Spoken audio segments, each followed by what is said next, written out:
that. That's beautiful. Well, I have the honor of introducing our speaker. A lot of you already know who Walt Cross is, but there's some people that may not know. I call him the 21st century Renaissance man, and the reason is because he wears many hats. He's a fire chief. He runs a health food store. He speaks all over the place. In fact, next weekend, he's going to be at the Ark Encounter with, 12 or 13 different speakers, Ron Kelly, Greg Vital, I can't pronounce his last name, Vitalitas or something like that. Anyway, just wonderful speakers that are going to talk about AI and the end of time, I believe is the title of the program. And I could go on and on. He's been in the health care administration work for 20 years. He was director of an international lifestyle center where he saw that conventional methods were not working, and that's the reason why he's gone into this area, addressing chronic diseases in a healthful way. So I'll turn the time over to Walt. Thank you. Thank you. Good morning, y'all. Good morning. It's good to be here today. So I have a question that I ask everywhere I go. How many of y'all are from this county? One, two. Wow, that's unusual. That's great. How many of y'all are from Northeast, or Northwest, shall I say, Northwest Georgia? Okay, several more. All right. A fellow I grew up with, we were best friends growing up, just works down the road from here. How many of y'all know Jimmy Keller? Y'all know Jimmy Keller? Keller Outdoors? Yeah, Jimmy and I grew up, best friends back when we were kids.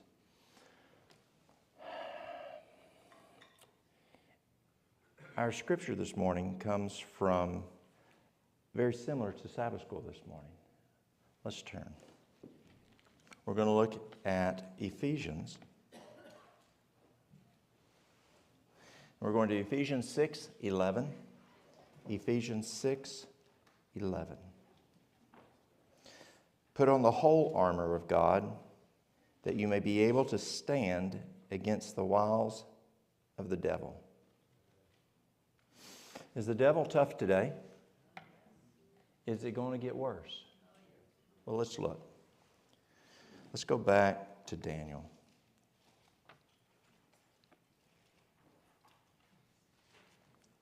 Let's look at Daniel 12:1.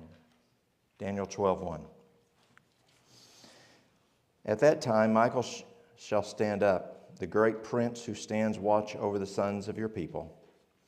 And there shall be a time of trouble, and there shall be a time of trouble, such as never was since there was a nation. Now, in Sabbath school this morning, we spoke about a time of trouble. When was that?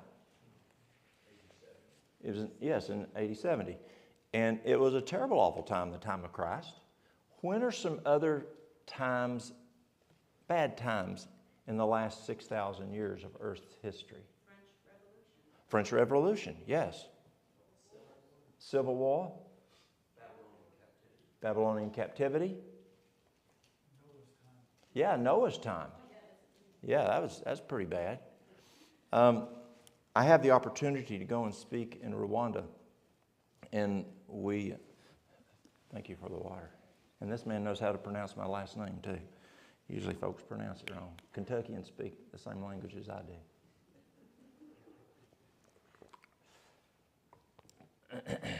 But I go to Rwanda and I teach, and it's a 2-week program where we teach lifestyle health. How many of y'all remember 1992 in Rwanda? We watched the news. Unfortunately, our news in the United States presented the opposite. Did you know that? Our news actually presented the opposite. And actually at the end, the United States went in and helped the bad guys. It's amazing what happens. As a fire chief, I can tell you, many times the news does not report the truth.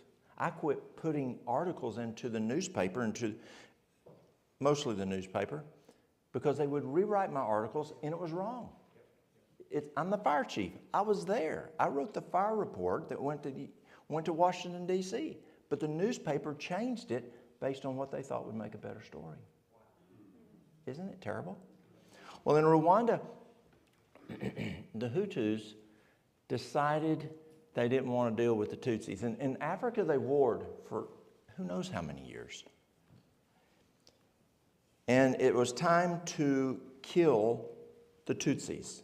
And so the media came out and said, it is now time to kill the cockroaches. Try that one here in America. So the Hutus took the machetes, which France had funded, and just started killing everybody. And I cannot tell you what it was really like because we have children in here today. I can tell you that the conference president, he told me that his wife and all 8 children were slaughtered. I mean, I don't know how to deal. I met people in Rwanda who have no living relative. No siblings, no children, no spouse of that time, no parents, no grandparents, no aunts, no uncles, no cousins. They're all dead. Nearly 1 million people were killed in 100 days. And to talk to the people that ran for their life, ran for their life, and they couldn't go stay at your house. Let's say that you were a Hutu and you knew me, I was your neighbor. If I went and stayed at your house, they'd come in and they'd kill you too, even though you were a Hutu. And they literally ran for their life, trying to find bushes in the daytime just to stay alive. And what's Daniel say?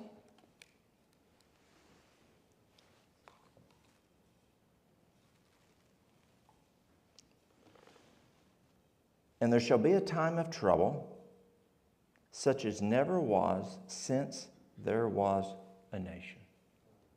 Worse than the French Revolution. Worse than the Holocaust. Worse than 80-70. It's going to be a time as never before. And this morning I'd like to talk about how do we get ready for this? Now, there's kind of a hint up on the board, but what is the most important organ in the body? The brain. Now, if that hint wasn't there, a lot of people would say, oh, it's the heart. But it's the brain. Why is the brain the most important organ in the body? Pardon? It's the seat of reason. Okay. It's the seat of reason. The seat of reason. Anything else? Controls everything. Anything else? It's where you make decisions. Anything else? Maybe the essence of the soul. Okay. What? Tells you what to do. Now, y'all got a radio station.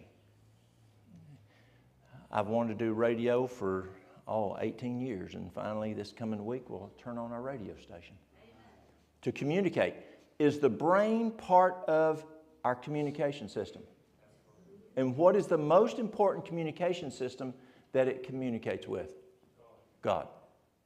And so if the brain is not working well, can it affect our discernment? Absolutely it can. And so this morning I'd like to talk about preparing our brain for battle. And yes, there's a battle today that we're dealing with. Is there? Yes. But is it going to get worse? Absolutely.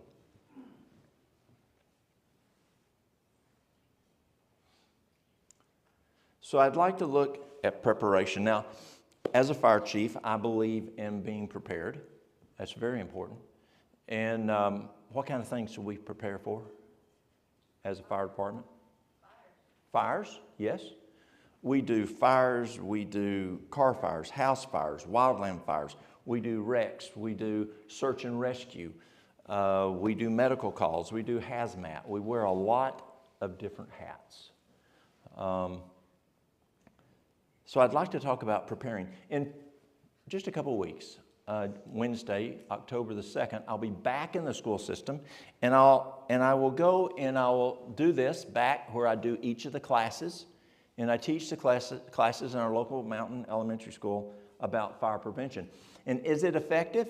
It is. When I started firefighting 44 years ago in Collegedale, we had a lot more residential structure fires, and the United States Fire Administration says we have less residential fires today because of two things. One is fire codes with electrical fires, but the other one is where we go and we teach the kids.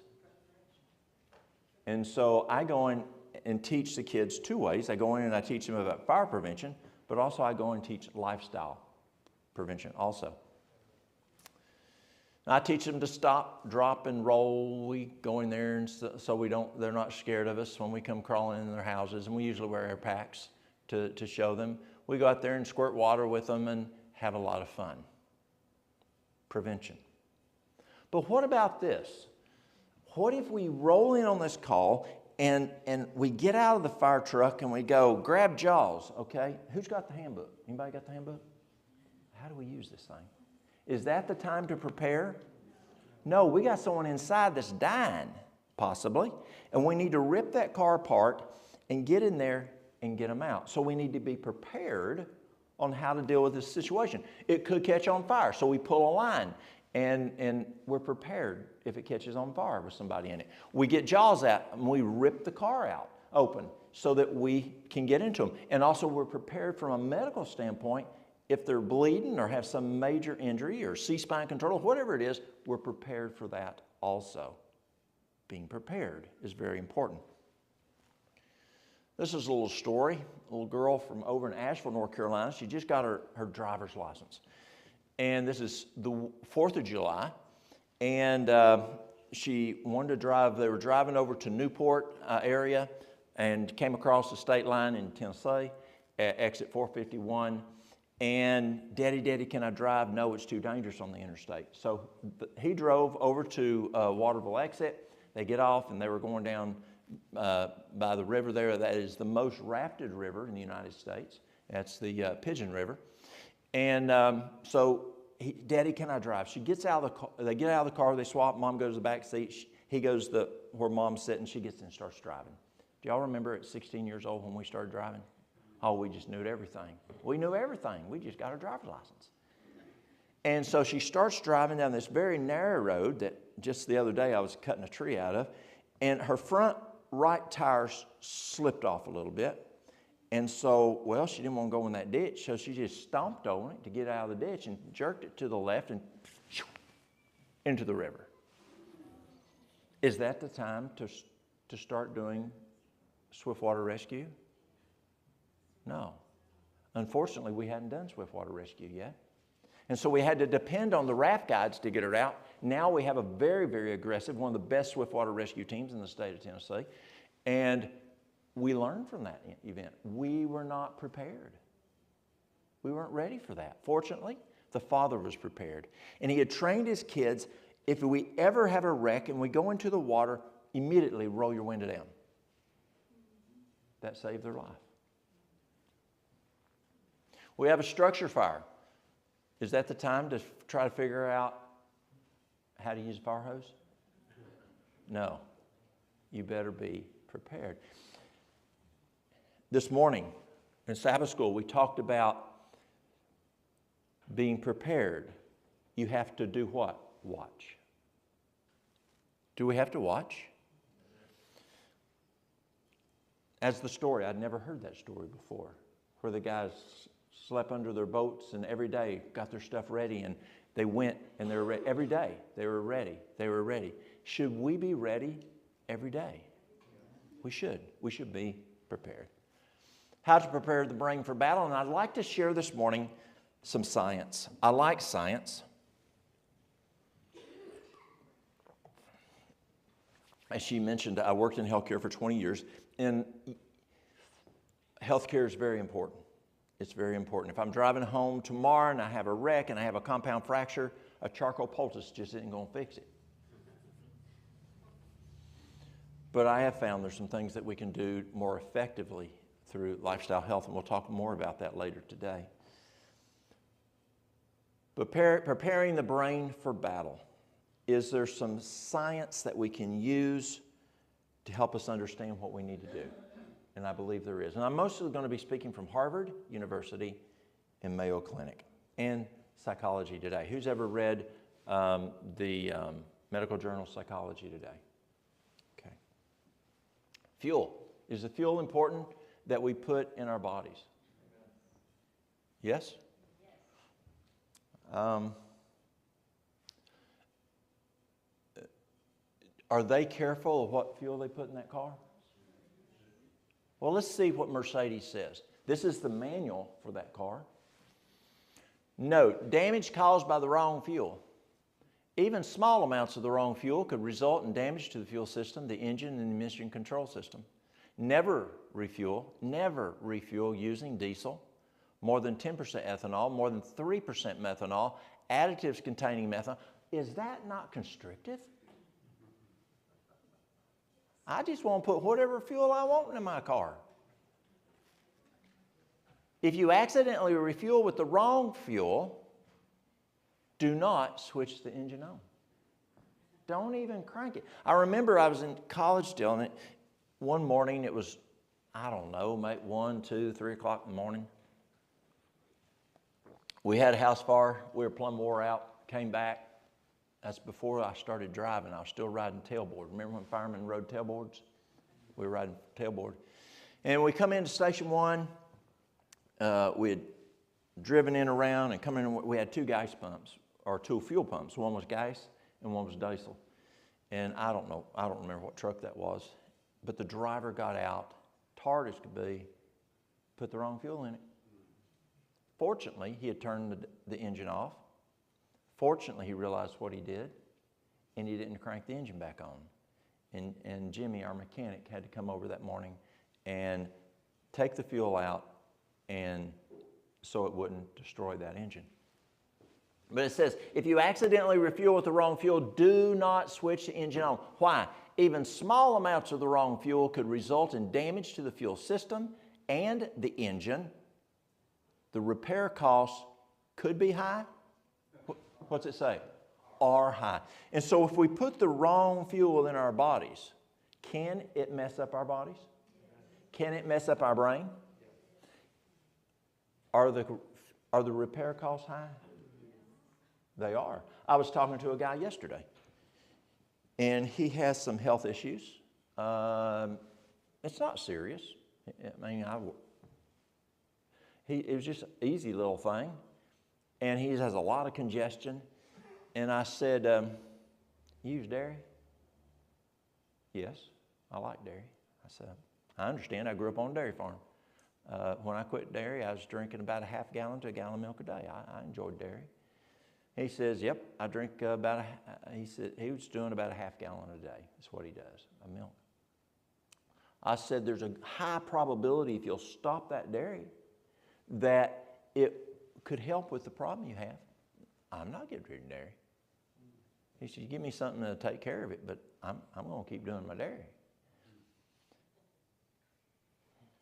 And we think, how foolish. But do we do the same thing sometimes?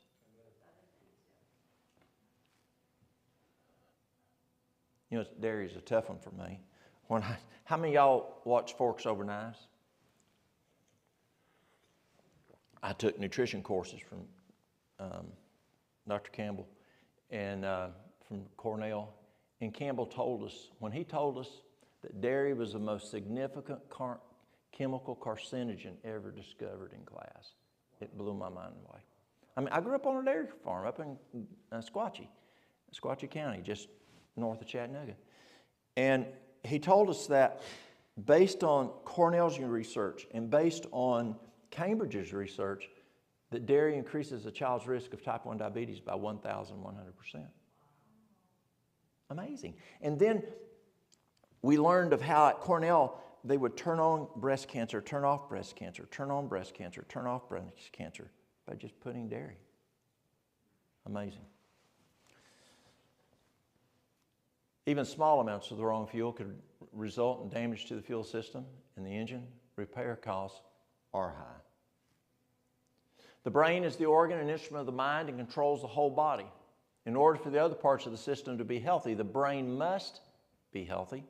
In order for the brain to be healthy, the blood must be pure. By correct habits of eating and drinking, the blood is kept pure, the brain will be properly nourished. That is the physiology, y'all. Have you ever, who's worked in healthcare? Okay, say you got a vent patient. You're either going to start at the vent or you're going to start at the patient when the alarm goes off. And you just progressively go back. If there's an occlusion, are they clogged up? Are they occluded? And then you work your way back to the vent, or you can start with a vent and you can work this way. Who's ever had a light bulb? A light didn't come on. And so you start, well, is the breaker on? Is it plugged in? Is a light switch on? Does that bulb work or not? And you just progressively move this way, or you progressively move this way. It is the physiology. And so what does God tell us here? He says, before you start treating the body, you must treat the brain. And what do you do for the brain? You make sure the blood is pure. And how do you make sure the blood is pure? Look at what you eat and what you drink. Has God ever told us that before anywhere else? Let's take a look. He could have said, whatever you do, do all to the glory of God. Would that have been fully conclusive? It would have. But just like there's a commandment that says, remember. Because he loves us. It was going to be forgotten. And so he says, this is important. I'm going to put a remember on this one. I was talking to a state trooper 2 weeks ago last night. No, it was 2 weeks ago last week. He came over to the office one evening. He drove in and he wanted to have a Bible study. I mean, he had his state trooper car there. He's dressed in state trooper clothes. And we were talking about Old Testament, New Testament. And he thought, he says, I want to know, is it 2 books or is the Bible 1 book? Old law, new law. I said, I don't know. What do you think?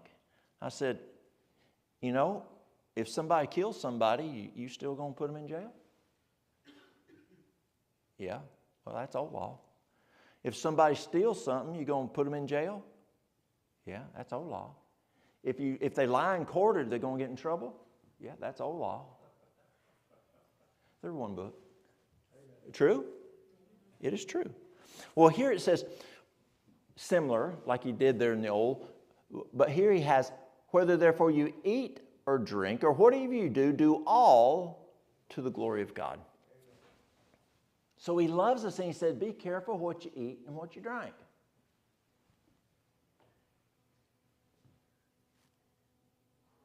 Think about it, and I'm reading from Harvard here. Think about it. Your brain's always on. It takes care of your thoughts and movements, your breathing, your heartbeat, and your senses. It works 24/7, even while you're asleep. This means your brain requires a constant supply of fuel. That fuel comes from the foods that you eat. And what's in that fuel makes all the difference. Put simply, what you eat directly affects the structure and function of your brain and ultimately your mood. Like an expensive car, your brain functions best when it gets only premium fuel. There's a guy who comes to see me. He bought a Hellcat. Y'all know what a Hellcat is, Dodge Hellcat? 800 and some horsepower, chipped out everything.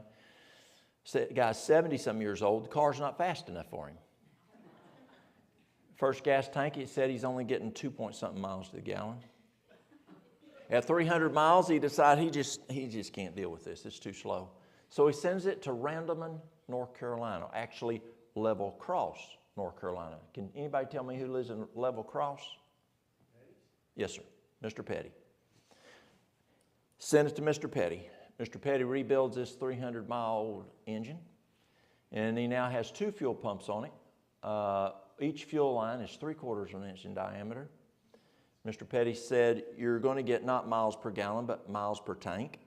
And he says, you can no longer get fuel at a gas station or it will destroy the vehicle.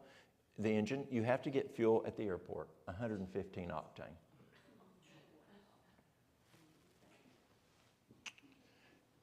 Very similar. If he cranks on that 87 octane, it's just not going to work right. Our bodies are the same way. And we might get by with it, but can it still be damaging? Let's see what Harvard says. Even high-quality foods, eating high-quality foods that contain lots of vitamins and minerals and antioxidants nourishes the brain and protects it from oxidative stress. People come and they say, "Walt, what's the best vitamin?" I say it grows in your backyard. That is the best vitamin. And yes, there's times, as Neil Nedley tells us in his book, Depression, the Way Out, we might need some extra vitamins because of whatever. I remember I asked Dr. Campbell one time. I said, "Dr. Campbell," I said, "an old doc in 1978 taught me at Florida Hospital," he says, "when you have a patient with major stress, if you want to deal with that stress, B-complex 100 3 times a day is amazing helping with stress." Dr. Campbell, how do you get that amount of B-complex out of food? He says, "Walt, you don't. You're going to have to supplement in that situation." So there are times, as Neil says in his book, Proof Positive, there's times with depression, and we'll talk about depression this afternoon. There are times that just eating out of the backyard in the garden isn't enough, and maybe we're going to need some extra if it's not available. But the biggest food that we need is the food in the backyard, or we need to put it in the backyard. I remember I was down in Orlando, Florida. There was going to be an evangelistic series, and I was going house to house with this boy from the Caribbean, and he's looking around and he says, "Why do you waste your trees?" I said, "What do you mean?" He says, "Why do you waste your trees?" I said, "What are you talking about?" He says, "They don't grow food." And I thought, he's got a good idea. Just a tree, let's get food out of it if it's going to have a tree. That was a good idea. Eating high-quality foods that contain lots of vitamins and minerals and antioxidants nurtures the brain, protects it from oxidative stress. The waste, free radicals, produced when the body uses oxygen, which can damage cells. Unfortunately, just like an expensive car, your brain can be damaged if you ingest anything other than premium fuel, according to Harvard. If substances from low premium fuel, such as what you get from processed or refined foods, gets in the brain, it has little ability to get rid of them. I thought that was amazing. Eat a Twinkie, you got Twinkie blood, according to what we said earlier. If you eat a Twinkie, you got Twinkie blood. If you have Twinkie blood, you have a Twinkie brain. And your brain has a hard time, according to Harvard, getting rid of the Twinkie. In addition to worsening your body's regulation of insulin, they also promote inflammation and oxidative stress. Multiple studies have found a correlation between a diet high in refined sugars and impaired brain function, and even a worsening of symptoms of mood disorders such as depression. And people say, why can't I find my keys? Or why is he mean as a striped snake? Well, it could be they're just putting wrong fuel in there. It makes sense. If your brain is deprived of good quality nutrition, or if free radicals or damaging inflammatory cells are circulating within the brain's enclosed space, further contributing to brain tissue injury, do you think of eating that Twinkie or that piece of whatever that you could be getting brain injury? According to Harvard, you are. Consequences are to be expected. Now, what are we talking about this morning?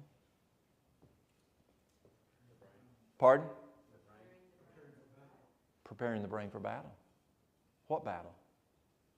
We're not just talking physiology this morning about how to have what you should eat. We're talking about preparing the brain for a time as never before.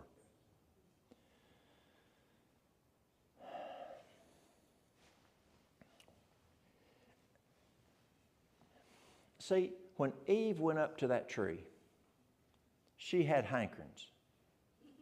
She had hankerings to be like God. Yes? Is that true?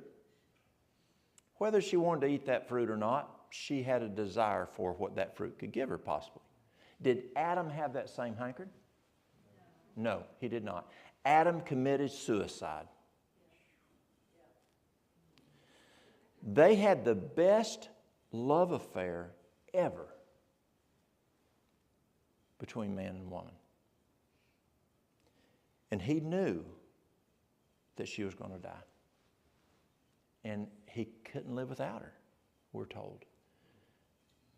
And so he took of the fruit because he loved her more than he loved God.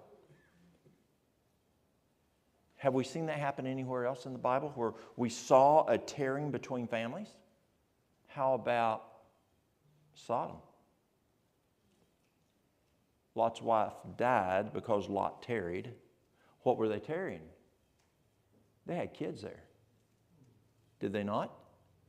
Did they not want their kids to leave with them? And were not the kids causing them to tarry? We learn by studying behavior. Does Satan study human behavior? Can Satan use what he used on Adam, what he used on Lot's family in the end? Are we prepared for that? That's a hard question to ask in church, isn't it?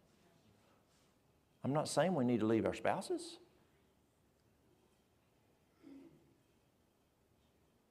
But are we to stay with our spouses if the time is there? Are we prepared? The biggest preparation is make sure our spouses are going with us. Yes? But I believe Satan can use family in the end. Guilt and other issues. Are you prepared to deal with that?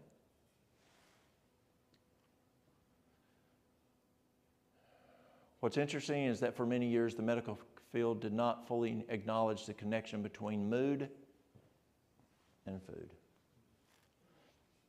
Today, fortunately, the field of nutritional psychology is finding there are many consequences and correlations between not only what you eat, how you feel, and how you ultimately behave, but also the kinds of bacteria that live in your gut. And that's a whole other issue that we can talk about the whole time. So as we talk this morning about the physiology of lifestyle and how it affects our brain function, that's good to know. But the biggest issue is we're preparing the brain for battle. A time as never before. You know, there's a saying in firefighting, you don't practice until you get it right. You practice until you can't get it wrong. You practice until you can't get it wrong. Why? Because people's lives are relying on you. We're doing a extrication, recertification right now. And you've got to sharpen the saw. You've got to keep your skills up there. Because if you don't, someone could die because of that. We've got to keep our mind ready.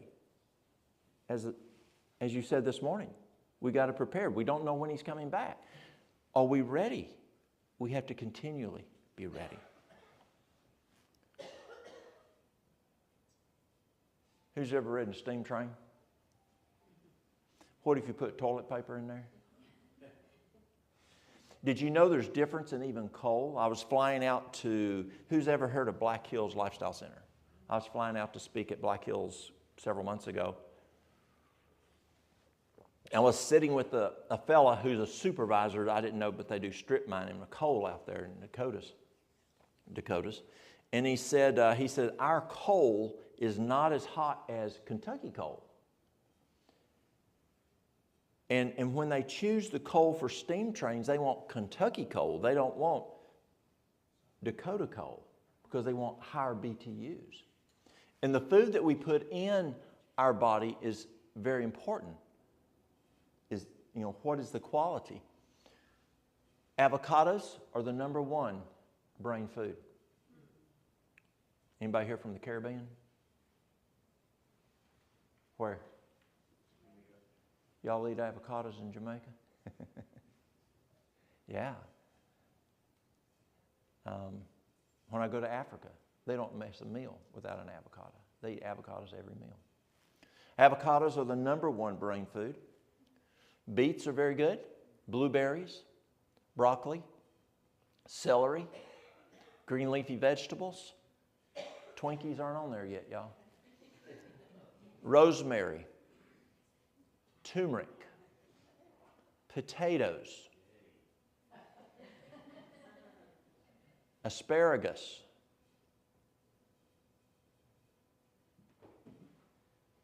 walnuts are the top for the brain. English are the best for the brain. Black are the best for cardiac. WHO, they look at the second issue. Psychology Today says, this is amazing, neuroscientists around the globe agree that physical activity is the best medication to maintain brain health throughout one's lifespan. Now, I'll go for that script. Would you? It's amazing. Dr. Walter Kempner at Duke University, he came to America from Germany. His parents kicked him out of Germany. How would you like your parents kicking you out of the country? A physician, a PhD. I think his PhD was in biochemistry. And his parents said, leave now.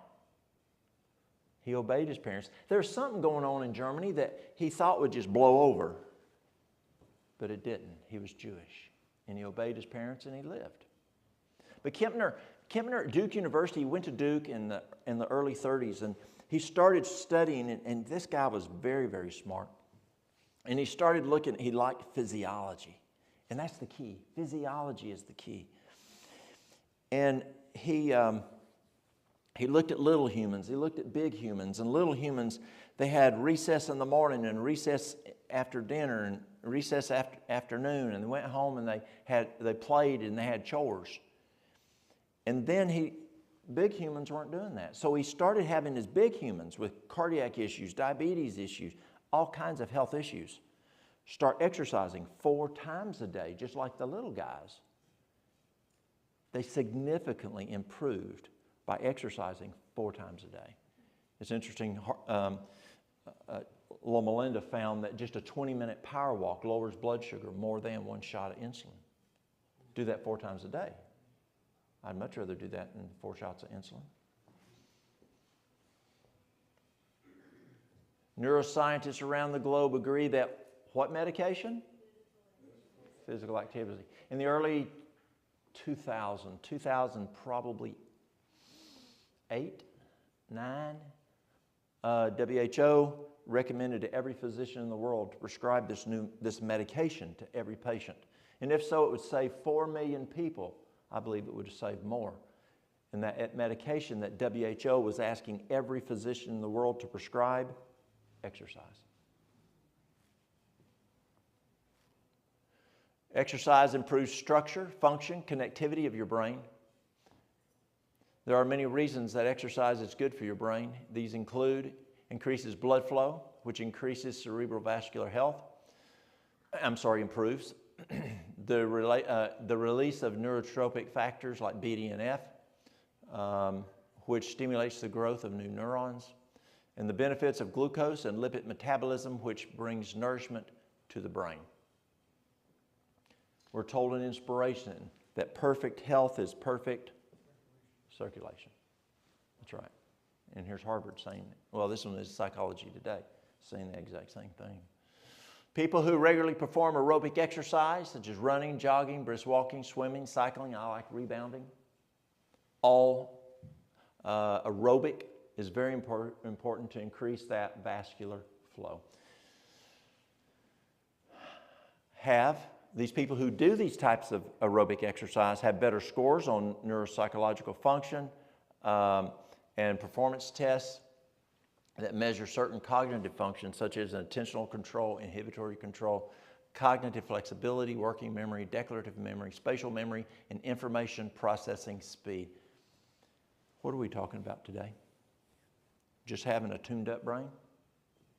What are we talking about? Preparing the brain for battle. Do we need to have good processing speed when Satan goes to discern right from wrong? You better. I was in Dallas, Texas, and we were doing an evangelistic series at Jim Gilley's church, at Dallas First Church, and there's a guy who come in, big old guy. And he came to our health expo the Sunday before the crusade. And I was at the 8th booth, which was, the Trust in God booth. And you'd review how they did. And this big old guy, he comes in and he's enjoyed it. Thought it was pretty good. And I helped him with his numbers and what all. And I said, did you enjoy what you got today? He says, yes. I said, well, we're going to do some more health programs like this. Would you like to come? We're going to do it for a whole month. Sure. So he came to the evangelistic meeting. Dallas First is a big old church, and he would sit right there. I didn't tell him we were having church meetings. At that time, I didn't know he just got out of prison as a drug dealer, and he was back on the streets of Dallas as a drug dealer. But I invited him to come to the health classes, and he came to the health classes, and he was embarrassed to get up and leave, so he'd sit there, listen to the evangelistic meetings. And about 10 days into it, I asked him, I said, so how is it going? And he goes, it's clear as mud. That ain't good. And I said, listen, and by this time I'd got to know a little about him. I knew that he and his wife were about to get a divorce. They were fighting. He was on the streets of Dallas at night with the boys selling drugs. He wasn't where he belonged. He was having nightmares. He was going to go back to prison, not because of getting caught doing drugs again, but because of beating up his wife and going to jail for beating up his wife. He was into all kinds of, he was into drinking and drugs and what all. Has the Holy Spirit ever asked you to do something and just plumb out of the blue? And have you ever not wanted to do it? Now, this guy's a drug dealer. Big guy. Been in prison for it. And it was, invite the guy to come to your addiction cessation class. Now, who's going to ask a drug dealer to come to an addiction cessation class? But I did, and he agreed. And he quit doing drugs in the class. And I mean, it's just amazing what God can do. He quit his alcohol. He quit drugs. We went and found him a job so he'd be at work in the daytime. He and his wife got doing better. And that's such a short period of time. And Jim Gilley baptized this fellow. At the end, I said, Keith, I shouldn't have said that. How's it going? And he said, it's clear. I understand. It's amazing how fast applying God's simple laws work. Our last class, I was in Rwanda. Lady comes in, glucose right at 400. She's on insulin. She's on metformin. She's having challenges with ambulation. She's on a walker. This lady was in a wheelchair. And in 14 days, Monday through Friday, actually it's 7 days, it was from 8 in the morning till 5 at night. On Sabbaths, they come and do Sabbath school in church, and Sundays we're right plumb back into it. And in 14 days, her glucose was 115. What did it start at? 400. And she was off metformin, she was off insulin, and we had her walking with a walker. 14 days. It's amazing when you apply God's methods how fast it can work. The time before I was in Rwanda, a lady, she was around the 400 insulin metformin. She was at 124 in 14 days. She's the one that came on the walker, and she was off the walker. It works so fast. What happened with Keith? He cleared his mind. He wasn't putting the junk in there, and it's so important. Activity helps with that also. The transient effects of exercise on cognition include improvements in most executive functions, attention, working memory, cognitive flexibility, information control, problem solving, and decision making.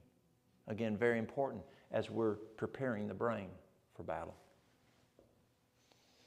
Another item is hydration. Our brain depends on proper hydration to function optimally. Brain cells require a delicate balance between water and various elements to operate.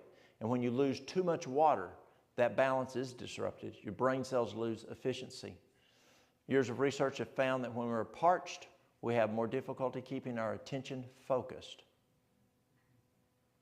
Do we need to have our attention focused? What does our attention need to be focused on? Christ. How many of y'all grew up on a farm? Anybody grew up on a farm? Okay. My daddy and my granddaddy taught me, you get out the tractor, if you're going to plow, if you're going to bush hog, whatever you're going to do, it needs to look good, find a tree on that far end of that field. Drop that plow and go.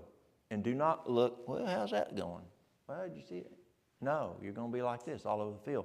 You look at that tree and you keep your eye on that tree the whole way across that field until you get to the other end. What is that tree? Christ. Is it not true? We have to have good attention to be able to keep our eyes, our mind not wandering. And hydration can affect that. Dehydration can impair short-term memory function and the recall of long-term memory. Very important. Do we need to recall Scripture? We do. The ability to perform mental arithmetic, like calculating whether or not you'll be late for work, or if you hit the snooze button for another 15 minutes, is compromised when your fluids are low. Well, there's more important things than just the snooze button. This is psychology today. The effects of dehydration on the brain function depends on the severity of dehydration. This is from Psych Central. Mild dehydration may adversely affect mood, energy levels, and ability to concentrate. And you'll see mood in a lot of these slides. What is our mission? Point the sin-sick soul to Christ. Does somebody want your Christ if you're mean as a striped snake, if you got bad mood? There's just some people that are mean. Are there not? Are there people in the church sometimes that are mean? Can Christians be mean? Why would anybody want that? Dehydration and several things that we're talking about can affect mood. Severe prolonged dehydration may cause serious cognitive impairment, delirium, permanent brain damage, or even death, according to Mayo Clinic. A mere 2% drop in body water can trigger fuzzy short-term memory. Who's ever read Batman Jotty? Nobody? A great book. Batman Jotty. Dr. Batman Jotty is a medical doctor. He wrote the book, Your Body's Many Cries for Water. Excellent book. It's great for your library. Trouble with basic math and difficulty focusing on the computer screen or printed page. And I could go in to tell you stories about math he did there. It's amazing. Every function inside the body is regulated by and depends on water. Let me read that again. Every function inside the body is regulated by and depends on water. They taught us in nutrition that when we eat food, who's the train cars? Or what is the train cars that carries that nutrient? It's water. If you're dehydrated, you don't have adequate nutrition to the distal ends of the body. Water must be available to carry vital elements, oxygen, hormones, and chemical messengers to all parts of the body. Without sufficient water to wet all parts equally, some more remote, distal parts of the body will not receive the vital elements that water supplies. So many people come to me, and as I do a history, how much water do you drink? I don't do water. I had a guy come in not long ago with diabetes. I said, how much water do you drink? He said, I don't do water. I said, what do you drink? He says, Mountain Dew. And I said, how much Mountain Dew do you drink? Actually, I said, how much Mountain Dew do you do? And he said, 3 quarts a day. No, I'm sorry, 3 liters a day. 3 liters a day, he said. Is that a problem? It is. Water's huge. Sunlight. Vitamin D boosts cognitive acceleration. Vitamin D boosts cognitive acceleration. It is not how much vitamin D you take. It's what is your blood level. I had a lady come in. Now, let me go backwards. Last time I went to Rwanda, I took a doctor. His name is Irvin Davis. How many of y'all know Irvin Davis? He's from Georgia. And he's a black fella. Went with me, and he was telling the Africans, the physicians we were teaching, he says, it takes 6 times the sun exposure it does Walt because we have sunglasses on. Now, this lady is Caucasian. She does landscaping. She does 5,000 IUs of vitamin D a day, and her vitamin D level is 12. So I had her go to 10,000 for 2 months. For 3 months, she went to 17. We went to 20,000 twice a month. So that's 40,000 for 3 months, and she only went to 24. It's not how much you take, it is what's your blood level. And there's things, K2, magnesium, other things that can affect that. And let's look here at the effects of vitamin D. A study led by scientists at the University of Manchester in England, they looked at vitamin D levels and cognitive performance in more than 3,100 men aged 40 to 79 in 8 different countries across Europe. The data showed that those people with lower vitamin D levels exhibited slower cognitive processing speed.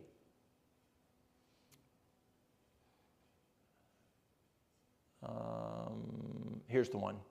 This is amazing. A study in Archives of Internal Medicine showed that those who are classified as deficient in vitamin D were 42% more likely to have cognitive impairment. Meanwhile, those classified as severely deficient were 394% more likely to have cognitive impairment. What's your vitamin D level? Can that affect cognitive function? And as we look at sunshine, we also have serotonin. Is serotonin important for brain function? It is. As the sunshine, as the ultraviolet light comes to the eyes, it stimulates the pineal gland to convert the tryptophan that you had in the flaxseed this morning into serotonin. It's so important as we look at these basic laws, whether it's hydration, whether it's nutrition, whether it's exercise, and there's more that we won't have time to go into this morning. But I encourage you as you look at the issue. The issue is not just to have a smart brain. The issue is, can the brain communicate with God? Can the brain discern when Satan brings something to you, can the brain discern right or wrong? We were talking earlier, as we were talking about a friend of mine who has some banks, and he tells his employees, he says, here's a true $100 bill. And when you know the true $100 bill, you have that discernment. You can recognize the faults. But your brain has to be clear. As that boy down in Texas, his brain was not clear. He could not discern. How we use these lifestyles, and how long have we had these? Can anybody tell me how long we've had this information? And I'll finish with this. It was Friday morning. It was June 5, 1863. June 5, 1863. General Robert E. Lee was going from Fredericksburg, Virginia, over to Culpeper. Lincoln sent General Hooker down to try to cut him off. Missed him. Lee made it on over to Culpeper. Later on, went over to the Shenandoah Valley, went north, and what was the battle July 3rd? Gettysburg. If Hooker cut him off, Gettysburg would not have been the story we know now. But that same day, in Battle Creek, Michigan, June 5, that same morning, Mrs. White, Elder White, and a couple other families were going up to Otsego to evangelistic meetings. Each state was doing an evangelistic meeting, 30 miles to the northeast, and to go up and support them for the weekend. And that evening, when they finally got up to Otsego, they got there, and the folks that they were staying with asked Mrs. White if she could have prayer. And she walked over to her husband, put her hand on his shoulder. He was having some health issues, and she asked for prayer for him. But she went into what we know as a vision of the health message. 161 years ago. We've known this for 161 years. And we know there's basic laws. Nutrition, exercise, water, sunshine, temperance, making the right decisions, fresh air, rest. Did you know that they have now found that if a male if he gets 4 hours of sleep for just 4 days or less, his testosterone levels drop to that of someone 10 years his age. So you can age your testosterone level, men, by 10 years by just not getting adequate sleep for 4 days. The American Heart Association has shown now that just getting less than 7 hours of sleep for 2 days a week can raise blood pressure and significantly increase your risk for a heart attack and a stroke. Basic laws. 161 years ago, we learned this. And what are we doing with it? But the most important one is which one? Trusting God. It's on our police cars at home. It's on our fire trucks at home. It's on our money.